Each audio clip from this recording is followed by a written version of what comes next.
That day, my ex-husband showed up at my parents' house for the first time in 10 years. My wife and I are moving in here.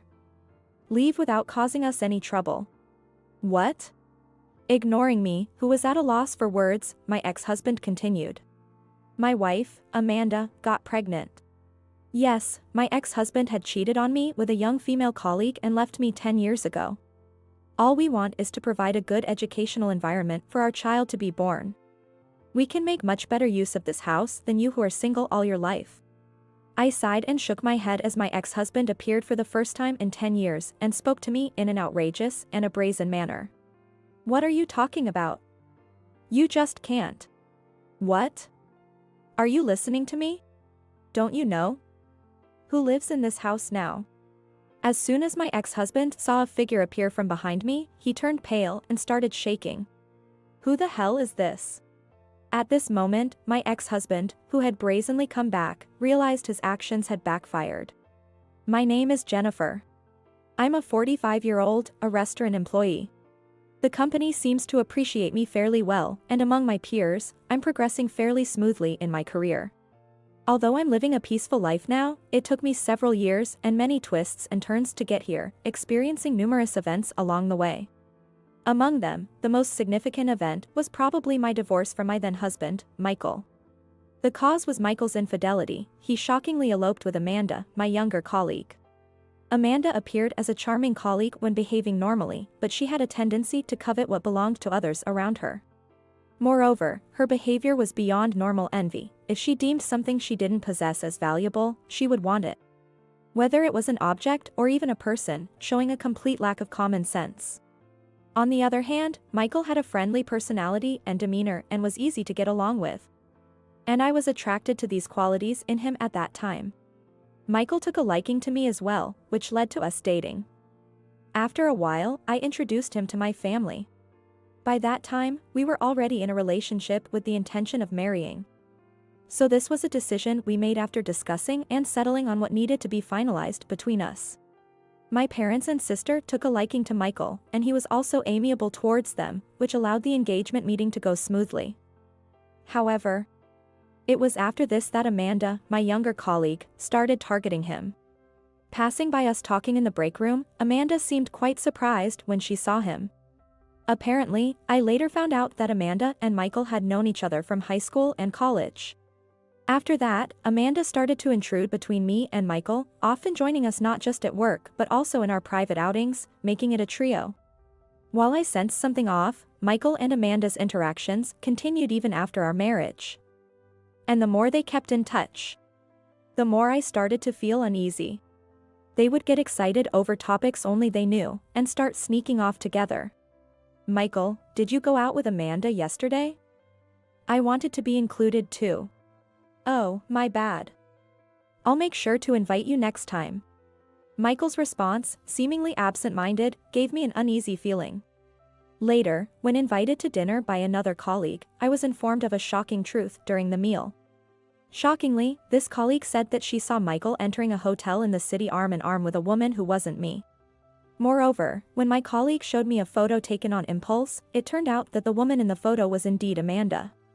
I didn't want to believe it, but being shown the photo left me with no choice but to accept the truth. I had my colleague transfer any other photos taken and decided to confront Michael that day. Michael. What is this about? You and Amanda are in these photos, aren't you? Oh no. Well, this is, you know. With his indecisive attitude, Michael kept mumbling without giving a clear response. I turned a blind eye at first, thinking it was just an interaction between colleagues at work, but I never imagined it would escalate to betrayal. No, that's because you two were making a fool of me, weren't you? Did you have a good time on dating with Amanda, forgetting about your wife? As I pressed him further, Michael hung his head in silence, and eventually stopped responding altogether. It was the next day when Michael disappeared as if fleeing from the situation. The next morning, when I woke up to find Michael nowhere, I called Amanda with a sense of suspicion, but couldn't reach her either. It was 3 days later that I discovered Michael and Amanda were together. Because papers signed by Michael to file for divorce were sent home, and Amanda also emailed me. There was only this one line written in her email. Jennifer, I'm sorry, me and Michael will find happiness together. Of course, I couldn't accept it with just this brief email. But I couldn't even lodge a protest because I had no idea where they had gone, and I couldn't reach them. Furthermore, Michael had sent his resignation notice to the company by mail, eliminating any connections there as well. Feeling utterly helpless, I ultimately decided to agree to the divorce. For a while after that, I was plunged into despair and couldn't find my way back. I simply couldn't accept the reality that Michael had eloped with Amanda. But I couldn't stay down forever. I decided to channel my frustration and anger into immersing myself in my work. Focusing on work allowed me to forget about Michael and Amanda. This dedication paid off, and the company recognized my contributions by promoting me and giving me a new position. With the help of good people around me, I was able to lead a stable life within 2 to 3 years after Amanda and Michael eloped. And now, one day, 10 years after Amanda and Michael eloped and disappeared from my life. Since it was my day off, I slept in and finally woke up close to noon. Just as I was getting up from bed to start making some food, the cell phone by my pillow suddenly rang. It was an incoming call. The screen showed no caller ID. I usually wouldn't respond, but being half asleep, I ended up answering it. Hello? No sooner had I tentatively spoken up than an unexpected voice came through from the other end of the line. Hey, Jennifer. Long time no see. It's me, Michael. What's up? So lucky this number is still yours. What? Michael. To my astonishment, it was from Michael, my ex-husband. I was so surprised that I nearly fell out of bed. Michael. Why on earth would you contact me now after 10 years? What are you thinking? What do you mean, why? Even after 10 or 20 years, isn't it normal for us to keep in touch since we were once married? Michael said it while laughing, as if something was funny. His attitude of laughing it off as if nothing had happened reminded me of the anger that should have been forgotten. What do you mean once married? Stop fooling around, all right? How dare you contact me so brazenly? Let me ask again. Why are you contacting me now? Come on, Jennifer, calm down. It hasn't changed a bit that you were easily irritated. Michael's carefree tone made me feel like a fool, which irritated me even more. Although I didn't utter a word, perhaps sensing my mood over the phone, Michael finally got to the point. Oh, anyway, you're living at your parents' house now, right? Can you pack your things and leave as soon as possible? What? Sorry for the sudden news to you, but me and Amanda have decided to move into that house. It is absolutely nonsense. What kind of thought process led him to such a conclusion?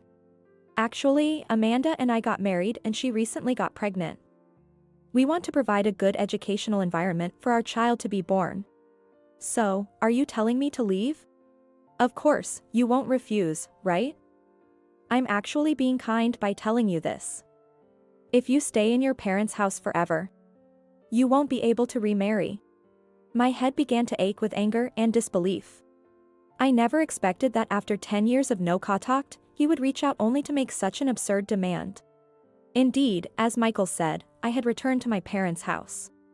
I don't know how he found out about it, but it is certainly true. Of course, I'm going to say no to that. What?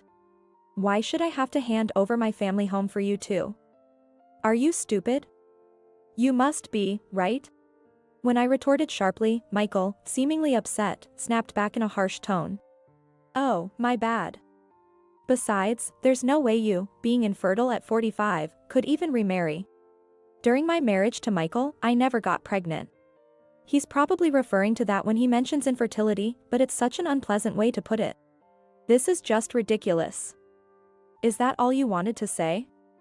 I'm not handing over this house, and even if you come here, I won't let you in. I hung up unilaterally. I didn't want to talk with Michael anymore. Still, this was just too selfish.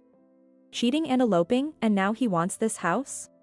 I hoped this would be the end of it, but what was to come, I wondered. Just as I was thinking like that, a few days later, another incident occurred. It was a busy morning at work, and I couldn't take my lunch break until after 1 p.m. After finishing my lunch at my favorite coffee shop near my workplace, I entered the building's entrance and spotted a familiar man. What? You've got to be kidding me. Why are you here? To my surprise, it was Michael. He had gained considerable weight compared to 10 years ago, but it was unmistakably Michael. I tried to hide immediately, but it was too late, he had already spotted me. As soon as Michael spotted me, he hurriedly ran over. Well, there you are. I've been waiting forever. About our conversation the other day, when are you planning to leave? I'd prefer if you could make it by next month. I have no idea what you're talking about. I already said no, didn't I? And showing up at my workplace like this is unbelievable. Go away. You're bothering me. Hey, you still saying that? It only makes sense that instead of you who are single all your life, living in that house, it would be better for us. A married couple with a child on the way, to live there with your parents. You think so, too, right? Enough is enough. No matter how much you ask, my answer is no. You were the one who cheated and eloped on your own accord. Don't drag me into cleaning up your mess. As I spoke firmly, Michael finally frowned and raised his voice. What did you say? First of all, I cheated because you were infertile. If you could have had children, I wouldn't have cheated. It's all your fault. So the least you can do is provide me a place to live. Are you serious? This is too absurd for words. I have to go back to work. If you keep lingering here, I'll call security. Michael seemed to want to talk more. But after my final warning about calling security and noticing the stares from around us, he left the entrance and walked out, muttering a parting shot. I thought this would finally make Michael give up, but I was painfully reminded that it wasn't so simple. A week after he showed up at my workplace.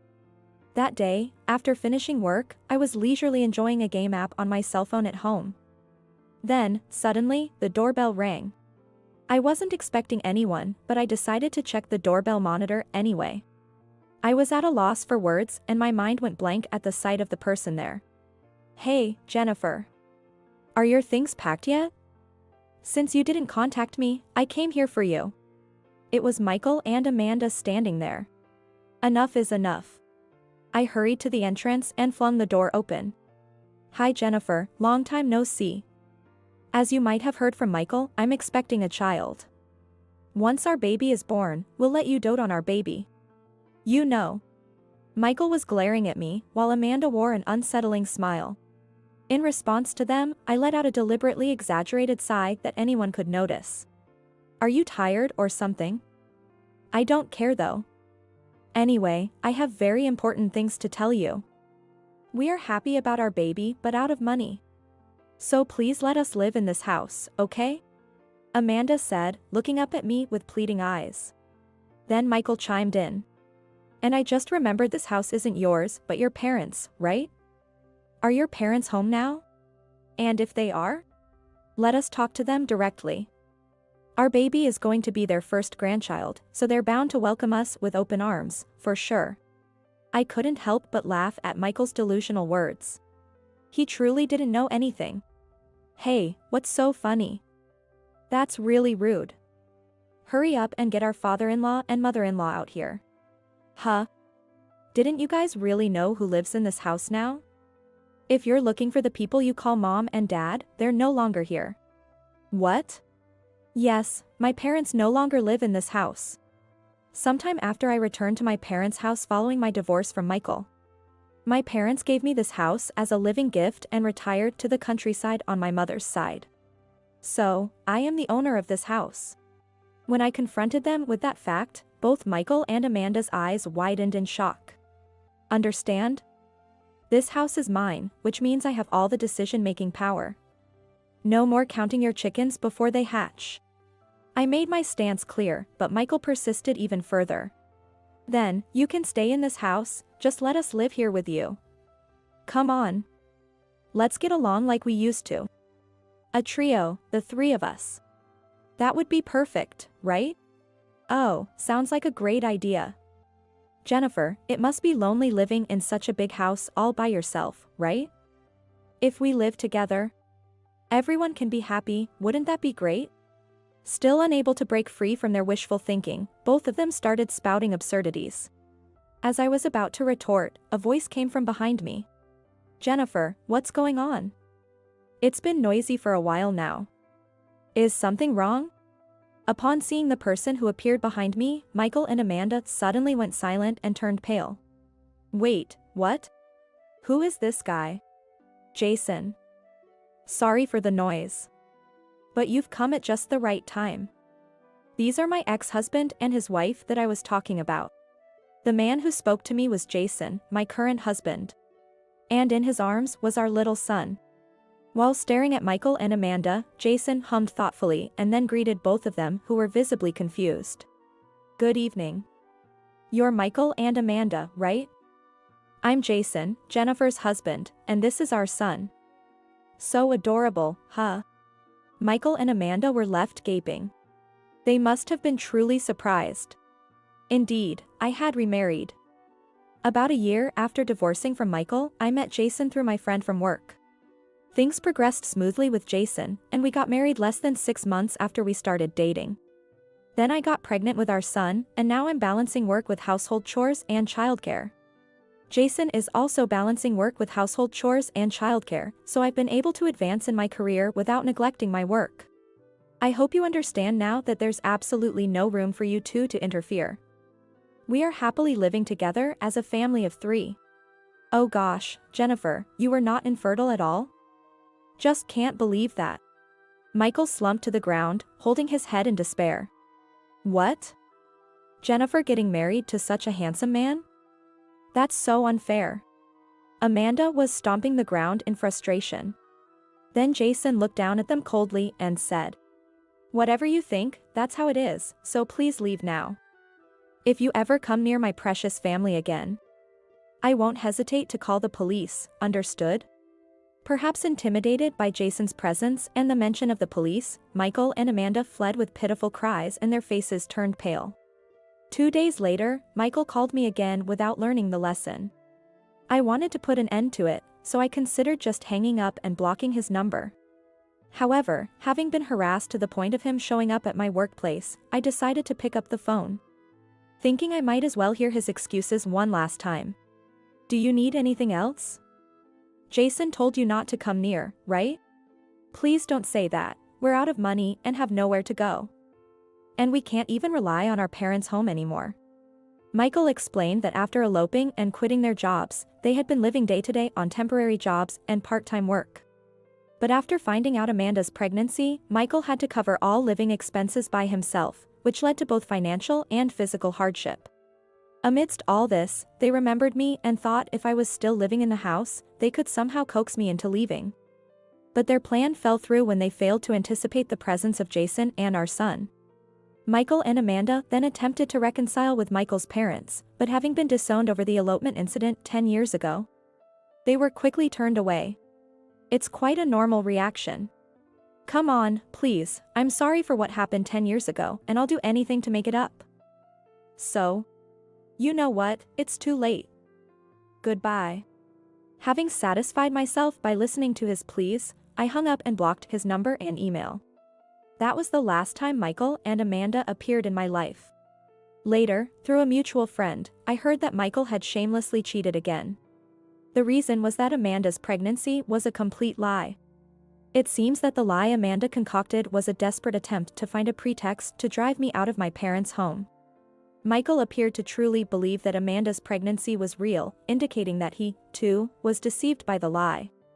Having eloped with Amanda in the hope of having children, he found her unnecessary once he found out she wasn't pregnant. The friend also said that Michael repeated infidelity out of a desire to have children, and eventually had a massive argument with Amanda and broke up with her. Later, I received a letter from Michael filled with confessions that he had been diagnosed with male infertility upon visiting a clinic and that he regretted eloping 10 years ago. Of course, I ignored it, and Jason tore the letter to pieces and threw it into the trash with great vigor. Whether Michael gave up on reconciling because he received no response from me, or he never expected it in the first place, I never received another letter from him again.